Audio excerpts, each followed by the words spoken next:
Ses Drilon, excited sa nalalapit na pagkumpleto ng Dream Farm, isinusulong ang sustainable at eco-friendly living. Ibinahagi ng veteran broadcast journalist na si Ses Drilon ang pinakabagong update sa kanyang farm project, kung saan makikita ang unti-unti nitong paghubog bilang isang tahimik at sustainable na lugar na sumasalamin sa kanyang pagmamahal sa kalikasan.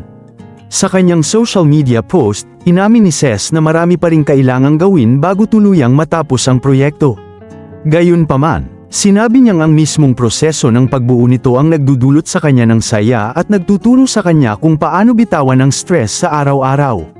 Ayon kay Ses, marami pa palang kembot bago matapos. But the journey is bringing me more joy and is teaching me to let go of the stress.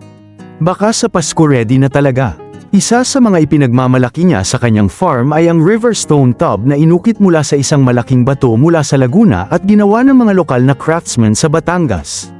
Ikinwento niyang pinili niyang suportahan ang lokal na paggawa sa halip na bumili ng imported na produkto mula sa Bali. Para kay Ses, mahalagang magkaroon ng isang lugar na may tunay na lokal na identidad.